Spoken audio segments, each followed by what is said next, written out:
If you study the best company cultures across the world, they all have one key ingredient that makes them great. Now, there are 3 benefits you're gonna get from having this key ingredient. One of them is a retention of your talent. In fact, you're gonna have 50% less turnover when you have this key ingredient.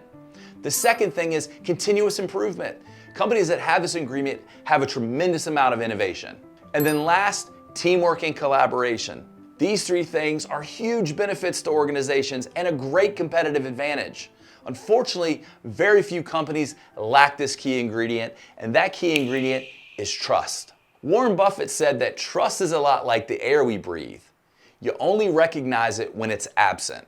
A lot of organizations say that they want trust, but very few organizations teach their leaders how to build and develop trust. And we're going to do that today for you in this video.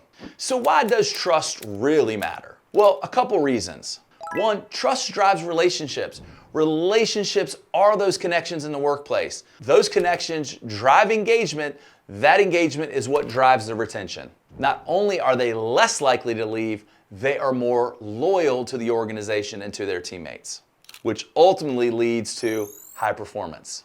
And according to the Harvard Business Review, organizations that have leaders, which I call trust and inspire leaders, that have those leaders that focus on developing these connections, often have a stronger bottom line, higher client satisfaction, and a greater return for their shareholders.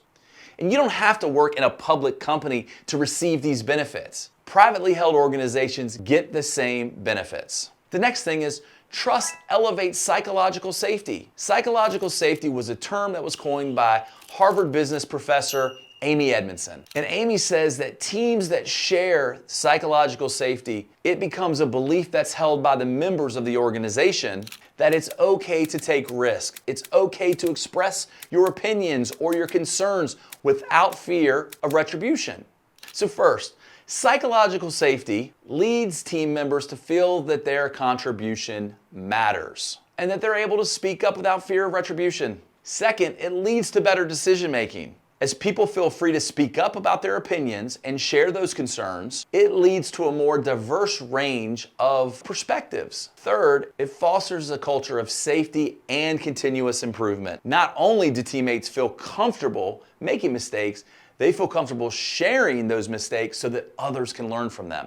That's what drives innovation and change. So how do you build trust? Well, first, you gotta be consistent. And consistency means in your words and your actions. As I say, does the video match the audio?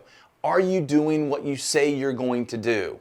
When you consistently deliver on your promises and commitments, you are building that rapport with your colleagues. And then they know that they can count on you. Next is about communication, and that communication needs to be open and honest communication. There are 3 parts of that. The first part is about transparency. Be open about the goals. Talk about upcoming changes that could be coming. The more transparent you are, the more that you drive that safety inside of organizations. The second is active listening. Pay attention to what others are saying. Seek to understand their viewpoints and feedback. When people feel heard and valued, they're more likely to stay inside of the organization. And then last, provide constructive feedback, even when it's difficult. Constructive feedback, when delivered with compassion and empathy, can build trust by showing your commitment to their development.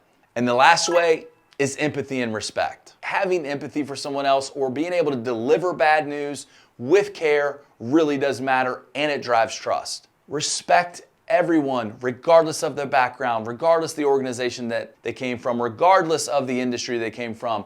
Respect them.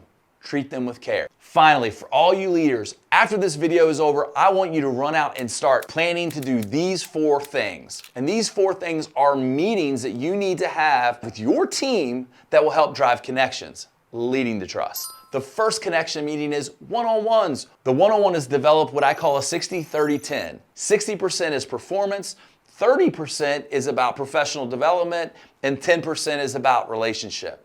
The second meeting is a skip level meeting. This is when you're going to meet with the employees of your direct reports.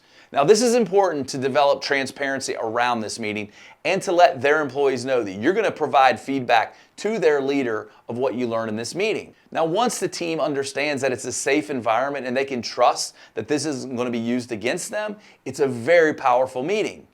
The third meeting is called breaking bread. Now this is a very informal, casual meeting. This is where you're really looking to develop a relationship. That is the sole focus.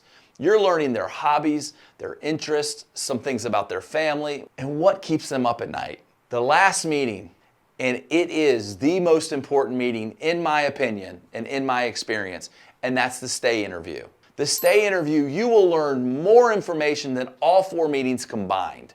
Don't wait until someone's about to leave and then say, oh, I gotta go do a stay interview. No, at that point, you need to run and do an exit interview because it's too late. Stay interviews can be conducted twice a year. That's plenty. The first time that you do it, don't be frustrated if you don't get a lot of information.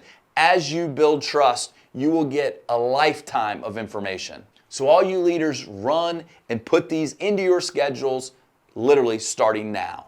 So I hope this helps you learn to build and develop trust in psychologically safe environments. As usual, feel free to subscribe to our YouTube channel where all things are going to be about leadership development. And don't forget to like and comment. We really appreciate your feedback.